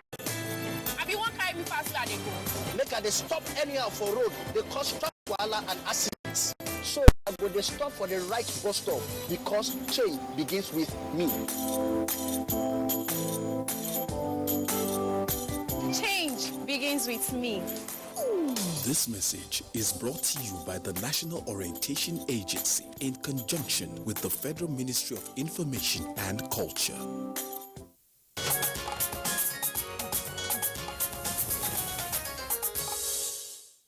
You're welcome back to Good Morning Nigeria. We have some tweets, like Kinsley said earlier before we went on the break. We'll now take them, some of them actually, because there's so much and we're running out of time. Abdul tweets, the emphasis must be on rail services, development in view of the deplorable situations of our roads. Most roads today are death traps. They are impassable, and where they are manageable, the security aspect is precarious. But I see Aruna Damo tweets now, transportation is an integral part of the economy that can't, of course, be a driver of same if properly managed. Now, it is saddening that the Abuja urban mass transit buses bought in 2003 were misused, and this is irrelevant to this conversation. Yes. And Ikeju Olagbaju tweets, the Transport Ministry is still a dull crayon in the park unless it is charged with the responsibility to take over road infrastructure. Road traveling account for over 80% of moving goods and people, yet the infrastructure is not maintained. On rail, there is an improvement. Now, Amabala Hombas tweets, the maritime sector needs a complete overhaul. Security issues on our waterways, security issues need more attention. Now, clearing time at the ports should also be reviewed. It takes days to clear, and this is unhelpful. Scanners and other key working tools should also be procured for the NC. That's the customs sector. Yes, and coming from Law Alpha C, the Transportation Ministry, particularly rail, has witnessed a great and steady turnaround, courtesy of accelerated political will offered by the present administration to make it relevant So kudos to government. Now, this is coming again from Amogbala Hombab. Says there's need to work on our port system to allow for 2 or more ports in the southeast and south-south to decongest Lagos. War is coming up, we need more. And first to Akimboye Watwitz, the Ministry of Transport must be more efficient and less bureaucratic. To be realistic, the ministry must focus on building railways across the country. It's sad that nearly 60 years after independence, we still cannot move from one place to another by train. Time now for change. This is coming from Dele Jack Solomon. The Nigerian government is pursuing an intermodal approach to transport development to solve the issues therein, with so much money already spent. Now, we call for synergy from relevant stakeholders to bring about the desired success. And Steve Bond, 007. An active railway is required to reduce the presence of heavy trailers on our roads. Whereas in Nigerian Air, we only saw the logo. We are yet to see the fleet of aircraft. I hope it won't make the mistake Nigerian Airways made, where some elites will fly without paying. All right, just to clarify some issues, when you're discussing intermodality in transportation, it's inevitable that roads and air transport and rail and water will come in. But we're here having with us the Honorable Minister of Transportation. We also have a minister now for aviation, and there's also a minister for works, which deals with road works and housing. If some future dates, we should also have them in these studios to do specifically with those issues. Let's bring again the Minister of Transportation. You listen to the comments and sentiments expressed by the other guests with regard to what needs to be done and how those things will need to be fast-tracked. I was just wondering, there was Ibrahim was talking about the level of the draft, for instance, and the piracy issues as probably discouraging factors in the use of the Chapot. Why is on the Chapot not being used, even if Barrow is not in use? Oh, well, let's start with the fact that we're currently in the process of concessioning on the Chapot. But the problem of on the Chapot, beyond concessioning, is the fact that if I can use train for 2 hours to Onitsha at a cheaper cost than water, then the chances are that I will use train. And most people use road because of security. There's insecurity everywhere in the water. It's not necessarily as much by the coast, also inland waterways. But it's even more dangerous in inland waterways because it's difficult for the police to operate because of the seasonal nature of the water. The draft is 0.5. So most things you use are essentially barges, not vessels. So I think at the point of conclusion, they're concluding the concession for the port. Let's see how it goes. Let's see how it goes. The other issue he raised was the issue of single window. I had discussed it. We were back on it with customs, Ministry of Finance, Ministry of Transport, PA, everybody being getting involved. The Vice President chaired the committee the last time. He's still chairing the committee, and that concluded that Nigerians can import and export easily. He raised the issue of security. I discussed it. I said, you can't. The problem of Nigeria is not just of seaports. There are seaports. There's Port Seaport, there's Onne Seaport, there's Calabar Seaport, there's Warri Seaport. Really, lots of seaports over. The single reason why people don't go that way is first the cost of charges on goods from point of listing to destination is high when it comes to those areas, higher than Lagos a bit.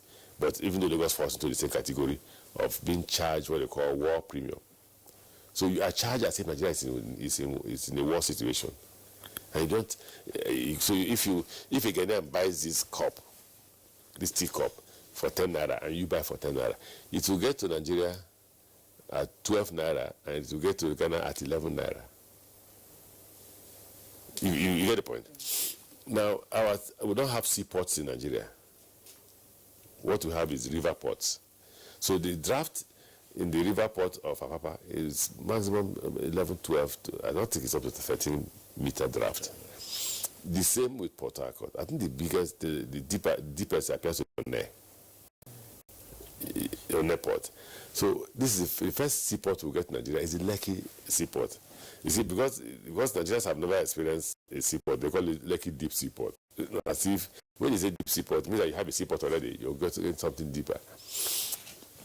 After that, the next one would have been Badagry, but Badagry is slow.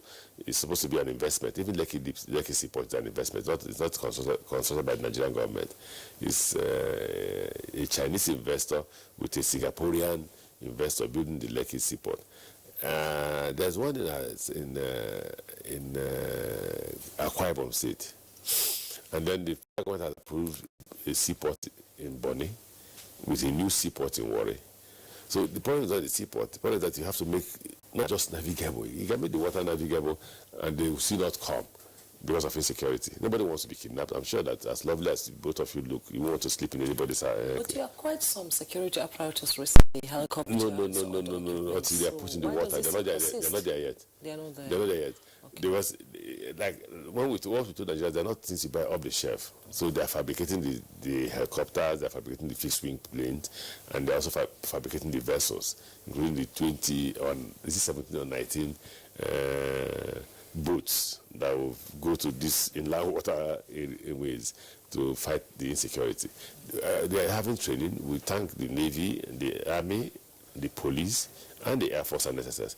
They are all involved in this security architecture. They will even engage these criminals on land first before they engage them in water. So when all that is put in place, the first thing you do is that you clean the water, you eradicate criminality. Once you eradicate criminality, and then we're able to fight back to get the cost of bringing goods into Nigeria to a competitive stage. Then people can say, oh no, I don't want to import through Lagos. After all, Onitsha is close to Warri or it's close to Port Harcourt, so let me go to Port Harcourt. For now, most people continue to import through Lagos until that this is put in place. Calabar? The same insecurity. Same insecurity. Well, let's, while we're on Calabar, just East-West rail line was on the cards sometime. What is the status? Like I tell you, I happen to come from that area. As nationalistic as I may look, because I love my country, Nigeria, the cost of doing the rail from Port Harcourt to Maiduguri is about $12-point-something billion. If you add the $1.8 billion for the seaports, you're talking about 14. The money is just not there, even though we're looking for the money. However, we've applied for a loan to start the construction of the Lagos-Calabar rail line, which is called the coastal rail. What we've applied for is Port Harcourt-Warri segment and Benin to Onitsha segment. Why did we apply for that? Because they all would meet up with the Itabe-Warri. That way, if they meet at Abo, the one going to Onitsha will meet Itabe-Warri at Abo. The one going to Port Harcourt-Warri will meet Itabe-Warri at Warri. Now, so if we get the contract from Abuja to Itabe completed, then it means that network can join the Western network to go to either Kaduna, Kano, or to go to Lagos. So, because you don't have money now, you're managing to put all this in place to see how it goes. But first, we must get the loan. We've applied for the loan for it's about $3.9 billion. Why the pursuit of sovereign debt, as it were, for the development of the rail sector? We raised the issue earlier about seeking to unlock private capital, and there are bills relevant to this. Why is the government also not shifting its track? Just show me one bank or one individual that can do it. No, there's nowhere in the world. It can be a consortium. There's nowhere in the world that you have seen private. When I hear people bring private investment to it, I say name one anywhere in the world. Name one. $2.7 billion is 1 trillion naira. And Lagos Ibadan is 600 billion naira, which is $1.6 billion dollars. Now, and it will take you nearly 40 to 50 to 60 to 70 to 80 years to recover. The money. So, the capital, not even the profit or interest. So you will have died, and that generation will have died. So tell me one investor that will go into that business. As I tell you, I can tell people, there's no money in railways. It just provides economic enablement for the economy to grow. That's what it does. So what it does for the country is bigger than what it will do for an individual. So no individual will invest in that. What individuals invest in, and I can tell you the argument globally. The argument is, look, government provide roads for the public free of charge. Why can't they provide the track? Because the cost is in the track. Then we can then buy locomotives and place on the track, and then government can charge us for that locomotives and not ask us to construct rail. So if you're going to construct the rail, it then means that you should be looking for billions of dollars. I just told you here that Lagos, that Port Harcourt Meduguri is $14 billion. How many people can provide $14 billion? You're talking about close to... So we have a lot of billionaires. Well, we'll exactly do it in segments. We were doing Lagos Kano in segments. But you'll be here interviewing people and, oh, there's no... the speed with which they did Lagos Kano is not the same speed they're doing Port Harcourt to Meduguri. Is it because we're from Southeast or because we're from South? The political pressure, the enormous political pressure people put on public servants, only God will save us. Well, the railway sector is, getting off the ground, it's moving. Let's talk about the shipping line. What's happening to it? You talked about it throughout your first term. What's happening to the shipping line? It's youthful exuberance, and I can tell you what about youthful exuberance. On your part? Yes, let me tell you why I said that. Well, let me explain that before somebody takes it away. No, maybe just leave it as that. No, it's politically dangerous to say that. Yeah. When I came, I thought that we had money, and again, the same private sector, that the private sector can fund it. And I think the National Assembly also must have been led to believe that the private sector can fund it. Yeah. So they went and passed a law that says Nigerians can raise 60% of the capital, while foreigners can raise 40% of the capital. Believing that there are rich Nigerians who can raise that. That's why I say that. We do have rich Nigerians. Well, wait now. Hold on, when you hear the story. So we rushed off to Singapore, got Singaporean investor who said, look, I'll bring the 40% capital, I'll bring the vessels. Nobody to bring the 60%. Till today, the committee is in place, so we can move forward. Unless that law is changed to allow foreign investment nearly 100%. Then, because all they do is give a franchise, call it Nigeria Shipping Line, but somebody owns it from outside. If that law, and I will seek for the amendment of that law, where you will not say, the law is set to enrich Nigerians because there's a huge amount of money in that kind of investment. But when Nigerians can't bring money, we can't continue to remain without a national shipping line. That's why Nigeria doesn't have any vessel today with a Nigerian flag. Well, we understand our Kaduna Network Center is ready, but let me put this question to you first before I pop it to our guests in Kaduna. And it has to do with the either University of Transport or Transport University or Transportation University. I'm sure you've read the comments, with regard to the proposal for having two of such institutions. And reference is being made to the Transportation Institute in Zaria that, look, that satisfies our needs. So why go ahead with new universities? Who says that satisfies your need? Well, commentator. What does the NITT provide? NITT is one of our smallest research institutes, small. And you can't continue to depend on the NITT because you can't move forward without a research center. Now, what does the university do for you? I don't know why Nigerians are complaining. You're not spending your money. Whose money is it? The contractor. It's part of what I negotiated. I won't sign this contract unless you give me evidence to transfer technology. Because you can't dump this on me and go back to China. Well, NITT has been there. What have they done to provide the necessary engineering? This, I'm lucky the head of NITT is the next person you're going to tell you from Kaduna.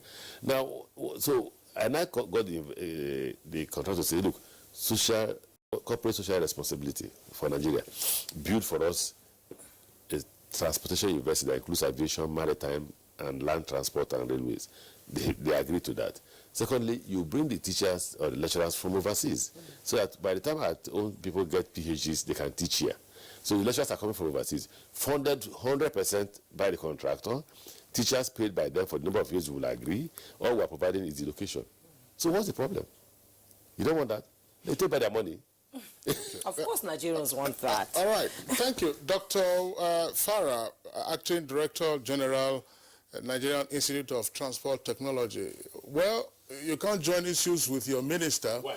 But it appears that the minister is saying that your institute is hardly up to scratch with regard to the vision of getting right tech, technicians and technologists to power our transportation sector. Hence, we're having these universities. There had been arguments that your institute, was well enough to fulfill this particular purpose.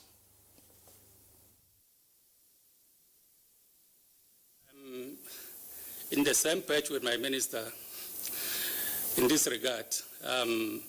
There are over 15 universities in Nigeria running degrees, masters and PhDs in the areas of transportation. And the establishment of additional universities, particularly a dedicated university for transportation, is long overdue. What we do in NITT is not to train university graduates. What we do is we train short-term programs. That is, we improve skills of Nigerians, we professionalize them, and we provide basic and applied research in the area of transport and logistics. And that is enough mandate. And there are similar institutions like us all over the world. We have the TRL in UK, we have the VTI in Sweden, we have the Korean Transport Institute. These are functions that are designed by our law, and they are exclusive. They are not within the realm of a university. So I'm in the same page with the minister. The minister is doing the right thing. We need more universities in transportation, and will continue to be relevant in the industry. Dr. Farah, it's understandable you're on the same page with the minister. That's a blackmail. No, it's not. Okay, well, thanks. Mani Ojubojo, let's get your closing thoughts. You listened to the minister. It touched on a number of points. I mean, how long, for instance, can we plead the alibi of insecurity as a reason for the non-use of the Eastern Pulse Corridor that ordinarily would have been useful to us, or even developing freight transportation much more effectively in the inland, in the river ports that we have in the country? And then this concentration on revamping those colonial rail lines that we had in the past. When is it easier to refurbish, or just lay new tracks and move on? Bring the money now. Seriously, I don't subscribe to the fact that we will keep on pleading the issue of piracy on Nigerian waterways and insecurity. It is like raising the white flag. It's like surrendering to them. We have to tackle it. The Navy, the soldiers, the police, the DSS, the other security infrastructure, they need to do something about it. And they have to do it today, not tomorrow. So that by the next week, we should no longer be talking of piracy in Nigerian waters, just as we talk of banditry on the roads. We have to look for innovative ways of dealing with it. Yes, the minister talked of dealing with them on the land before they got on the highway. But we can rehabilitate them. That's what I am talking about. That's another way. Make the industry is so big, it is so profitable that you can provide structures to rehabilitate these young men on the high sea. Even give them badges. Let them even run it officially. They'll make more money running badges. The draft level that Ibrahim and others are talking about is insufficient as well. Even at 2.3 draft, you can run sufficient services from Port Harcourt to Onitsha to Barrow. Barrow is just a white elephant project wasting away, partly because the roads are not there. So that's something, I'm sorry, the Minister for Road or Minister for Works has to look at. You bring the president to commission Barrow, and that Barrow is totally redundant because the roads are not passable, not even by motorbikes or donkeys. That is just scandalous. The issue of also funding, that is why I complain about the type of capitalist and private capital ventures that come to Nigeria. They are the worst ones from the gutter of hell. They are just not here to help us. And that is why I don't subscribe to all this privatization business anymore, because it has not worked in Nigeria. So there should be public-private partnership. The public should continue to be involved. Unlike the National Fleet Service that the minister was referring to, where 60%, the law says Nigerians should owe 60%. Fine, I agree. Even if we reduce it, let it not be 100% for foreigners. No, they are not our friends. They have shown so in all the industries where they operate. They come here to exploit us and get away with our money. They should make the law at least, at worst, maybe 51%, 52%, 53%. They should reduce it. 55% government participation. And you're talking like a South African. Well, South Africans are not our friends, as they have shown. I mean, no disrespect to them. Thank you so much. Let's have your closing comment on that. Well, I want to say that I disagree with him on the issue of having to rehabilitate the criminals. We haven't to try it on amnesty as a way of stopping crime in the Niger Delta. Did it stop? People are being beheaded every day in Port Harcourt, almost everywhere in the whole of the Niger Delta. People are killed regularly. It's not a stop everything. I believe in punishing crime. If not one day, if they killed somebody today and we rehabilitate them, tomorrow may be your turn to be killed. I think that the proper thing to do in Nigeria is to discipline those who break the law, and then others will stop. That's why in America, they will spend their last dollar to catch a criminal. Not to say, oh, did you kill somebody? Come, let me pay you for killing somebody. Just stay here and take a house so I won't kill again. No. The day you don't have that money, he will kill more. Secondly, I like Nigerians to know that we are not the first government to come to power. We met this crisis on ground, and we said we'll address them.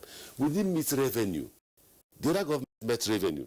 Oil was sold at 110, 140, nearly to 140. When we came, the first budget was $28 per barrel. That's what we met. $28 per barrel. And we started growing. Delta has oil reached up to $100 in our government. Now salary has been increased to 30,000 naira. You want to do railways, and like I told you, $2.7 billion is 1 trillion naira. So $1.6 billion for Lagos Ibadan is 600 billion naira. The $5.3 billion you're talking about in Ibadan to Kano is about 2.something trillion naira. How much is our budget? But you see, everywhere we go, we are blamed. Oh, Buhari is a problem. He has us with hunger. Don't forget that hunger was created before we came. We are only trying to find solutions to the problem. We understand that they want it, the speed with which they want that solution may not be the speed they are getting. But if at that, we want to express speed if the resources were available. All right. So on that note, we'd like to thank all our guests who've been with us this morning.